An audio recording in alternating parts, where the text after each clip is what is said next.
Okay, I'm going to do these two example problems for you here in this video. The first one says, write the contrapositive to the statement, if Dan is going hungry this evening, he didn't have dinner before 6, as an English sentence. Okay, I'm going to use the cue from the previous problem here and say that P is Dan is going hungry and Q is he had dinner before 6. So for problem 8 here, P is equal to Dan is going hungry. And I won't write out this evening just to save writing. And Q is Dan had dinner before 6. And I think that follows the definitions of P and Q. Dan is going hungry this evening, and Q, Dan had dinner before 6. Yeah, might as well use those two. And so this is if P, then not Q. Okay, and so if Dan is going hungry, if P, Dan is going hungry, then, and you know we don't always put the word then in an if-then statement. It just says if Dan is going hungry this evening, comma, he didn't have dinner before 6. But it's understood that there's a then there, and he didn't have dinner before 6, so that's a not Q. Okay, so the contrapositive is I reverse the order of the things on the implication, and I negate both of them. So I'm going to say Q implies not P is the contrapositive.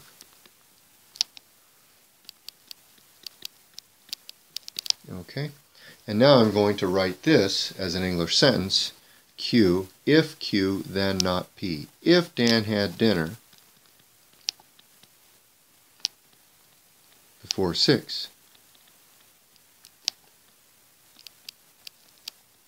then, and I'm going to go ahead and write the word then, if he had dinner before 6, then he's not going hungry this evening.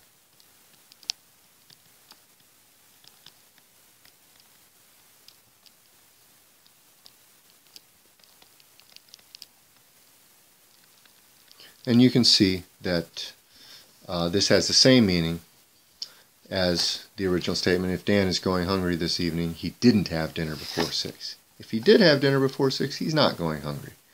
Okay? So the contrapositive is logically equivalent to the original implication. Okay? And that's the first problem on this page. The next one is number 9, and it says write the contrapositive to each of the statements. Simplify to remove any double negatives and apply De Morgan's rule if it reduces the number of negation signs. So, hey, this is easy. A implies B. Well, the contrapositive is reversing the order and putting negative signs on. So this is the implication. And here's the contra. And I'm going to go contra plus. Is not B implies not A. Okay. For part B, I'll do the same thing. A and B implies not C.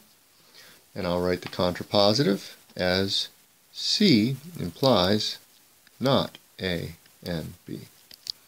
And I could rewrite that as C implies not A or not B if I wanted. So it's said to apply De Morgan's rules. If it reduces the number of negation signs, well, it didn't really here, so I guess I'll leave it like that. Applying De Morgan's actually increased the number of negation signs in this case. And you know what?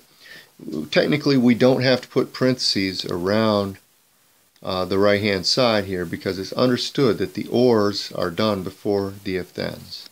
Okay, if you want to be real careful about things, you can go ahead and do that.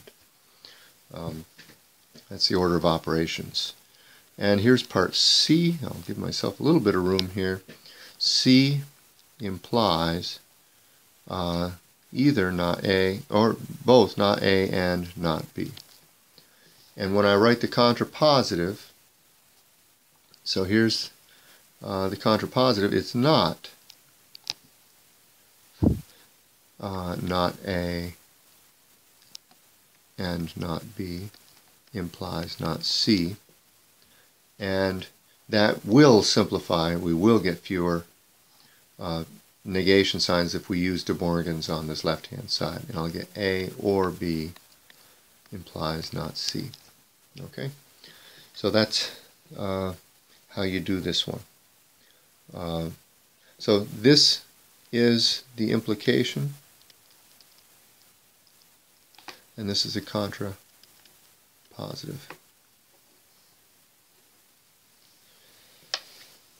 And that's it for this video. Hope that helps.